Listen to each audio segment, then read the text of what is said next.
امام قرطبی رحمۃ اللہ علیہ فرماتے ہیں احادیث کے حوالے سے کہ 75,000 مرتبہ کوئی آدمی پڑھ لے جس کی روح کو بخشے گا، اللہ تعالیٰ اس پر مہربانی فرمائیں گے، اللہ تعالیٰ اس کو معاف کر دیں گے، اللہ اس کی مغفرت فرما دیں گے۔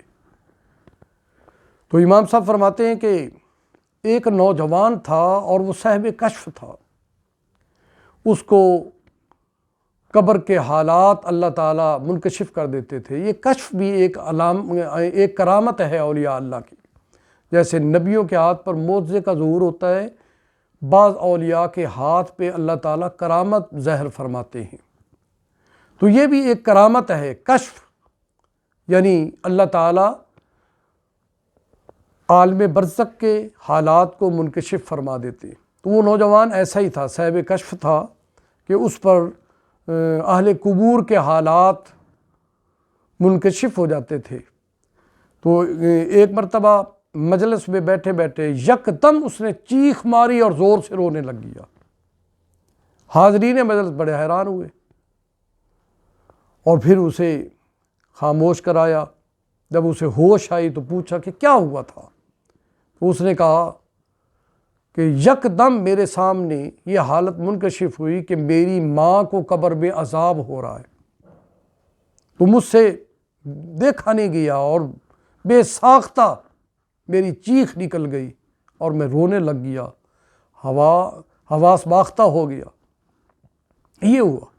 تو امام صاحب نے فرمایا کہ دل میں ہی میں نے یہ نیت کر لی کہ میں نے 75,000 مرتبہ کلمے کے بڑے کورس کر لیے، اپنے لیے، اپنی ماں کے لیے، اپنے والد کے لیے، اور بھی کئی کورس کیے، پوری زندگی گزر گئی، تو ایک 75,000 کا کورس میں ان کی ماں کی روح کو پہنچا دوں، اسحال کر دوں۔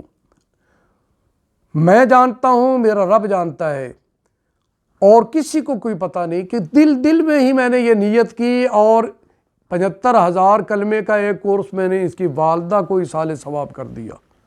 جیسے ہی ایصال ثواب کیا تو وہ نوجوان، اس کا چہرہ چمکنے لگا، خوشی سے مسکراہٹ آ گئی، اور اس نے کہا کہ شکر ہے اللہ تعالیٰ کا کہ اس نے میری والدہ سے عذاب ٹال دیا ہے۔ تو اس میں میرے لیے دو فائدے ہوئے، ایک تو 75,000 کلمے پر مغفرت اور بخشش، اس پر مجھے یقین ہو گیا، اور دوسرا کہ جس کی روح کو بھی یہ پڑھ کر بخشیں گے اللہ تعالیٰ اس سے عذاب ٹال دیں گے، یہ فائدہ ہوا۔ اور پھر یہ فائدہ ہوا کہ یہ نوجوان کوئی جھوٹ نہیں بولتا تھا، واقعتاً اس پر حالات منکشف ہوتے تھے، اور یہ صاحب کشف تھا۔ اللہ تعالیٰ ہمیں بھی کلمہ پڑھنے کی توفیق عطا فرمائے۔ دوستو، کلمہ پڑھتے رہیں، ورد کرتے رہیں، کم سے کم 75,000 مرتبہ تو اپنے لیے پڑھ لیں، پھر اپنی والدہ کے لیے پڑھ لیں، اپنے والد کے لیے پڑھ لیں، اپنی اولاد کے لیے پڑھ لیں، خود بھی پڑھیں اور دوسروں کو بھی کلمہ پڑھنے پر لگائیں۔ یہ بزرگان دین ایسے نہیں کلمے کا ورد کرتے، اجتماعی ذکر کراتے ہیں، انفرادی طور پر خلوت میں بیٹھ کر اللہ کا ذکر کرتے ہیں، آخر